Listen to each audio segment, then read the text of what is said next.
Shalom, queridos, Deus abençoe a vida de vocês. Deixa eu se desembaça aqui um pouquinho a minha câmera. 2 Coríntios capítulo 7, tá? Nós vemos aí que me chama já logo de atenção logo de cara, né?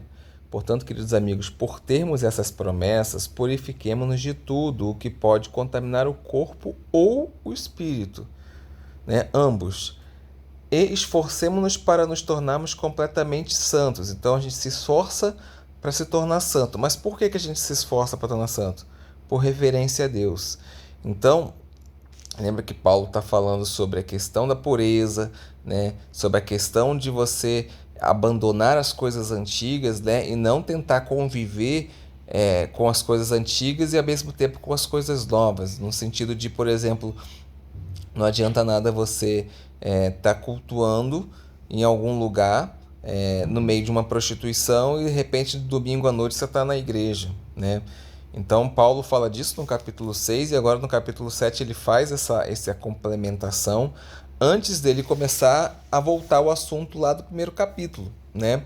Que era a respeito do fato dele não ter conseguido fazer a visita. Parece que isso trouxe um mal-estar, né, junto aos coríntios, e ele retorna essa narrativa da viagem e agora ele vai citar Tito, né, como alguém que trouxe boas novas de Coríntios e que de certa forma não envergonhou Paulo, porque Paulo falava muito bem dos coríntios e Tito chegou e deu esse bom testemunho dos coríntios, né?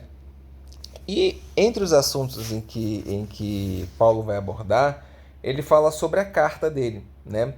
Essa carta que ele havia escrito, que ele cita ali no versículo 8, pode ser a carta de 1 Coríntios, tá? Mas pode ser uma outra carta também, é muito complicado da gente dizer, mas partindo do pressuposto de que foi 1 Coríntios, nós vamos ver lá no versículo 12, né, que quem enganou e quem foi enganado, provavelmente quem enganou foi aquele homem que vivia com a sua madrasta, né, que está lá em 1 Coríntios no capítulo 5, versículo 1. E quem foi enganado provavelmente foi seu próprio pai, né? Então havia aquele caso onde o homem vivia com a sua madrasta, o que pela Torá é errado.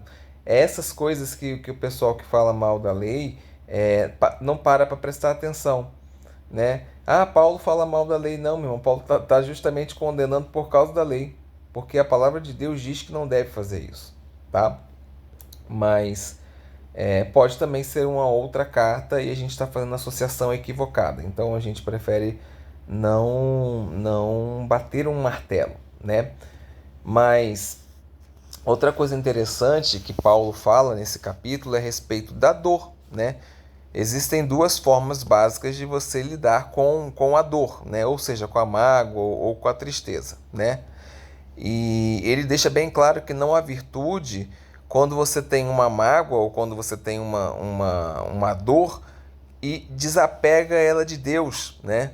Ou seja, você meramente fica triste, né? Experimenta uma dor, mas aquela dor não traz resultado para você, tá?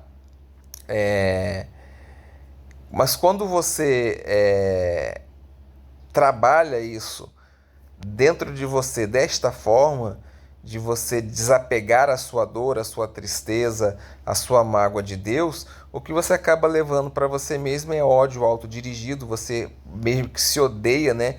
Você começa com uma autopiedade, evolui com depressão, né? Desespero, podendo chegar inclusive até a morte, tá? Só que quando você tem uma dor apegada a Deus, quando algo dói dentro de você e por algo que você fez, e você compreende que aquilo foi equivocado, que aquilo foi errado, automaticamente isso vai te levar ao arrependimento, tá? Isso vai te levar a não realizar mais tal ato. Você acaba abandonando o pecado e voltando para Deus, que é o sentido que a gente tem de techuvá, que é se arrepender, né, no hebraico. Ou seja, você volta lá atrás, onde você errou, conserta aquilo que você fez e depois você segue em frente. Então, se você trouxe prejuízo para alguém, você restitui aquela pessoa no prejuízo que ela teve, né? Pede perdão e aí segue em frente. É uma coisa que a igreja precisa entender. Pedir perdão não é simplesmente abrir a boca e falar me perdoe. Vão ter situações onde somente a palavra precisa ser dita. Fulano, me perdoe por aquilo que eu fiz por você. Mas existem situações que você tem que reparar a pessoa. Você precisa reparar. Quer dizer que você entra na casa da pessoa, rouba 10 mil reais da pessoa. Aí você, lá na frente, entende que aquilo está errado. Aí você pede perdão e ele continua com o débito de 10 mil reais. Agora, se você pega os 10 mil e você vai na casa daquela pessoa, o certo seria você até pagar um quinto do valor a mais, tá? Que é o que a lei prescreve. Mas, se vamos pular esta parte, tá?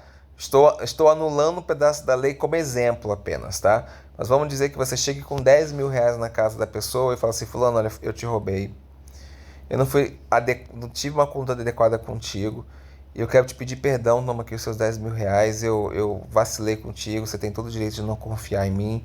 Mas eu precisava sentir paz comigo e com Deus, então me perdoe. Aquela pessoa vai ficar chateada porque foi lesada, né, lesionada, mas ela vai começar a olhar e falar, pô, o cara pelo menos ele voltou aqui e devolveu, então realmente ele deve ter se arrependido de verdade. Depois que a raiva passa, aquilo serve até de lição. De repente é Deus usando aquela situação para tocar no coração de uma outra pessoa, tá? Então Deus ele não está interessado no mero sinto muito, no mero me desculpa, tá? Dito por alguém que pecou não, tá? Mas ele quer uma decisão resoluta de dar literalmente as costas para o pecado e não cometê-lo novamente, tá? Então vão haver situações onde você vai ser tentado semelhantemente à situação que você passou em pecado, e o que se espera é que você tenha uma postura de alguém que não vai repetir o mesmo erro, tá? Essa é a ideia, tá bom? Então, que Deus abençoe a sua vida e a gente se vê no capítulo 8.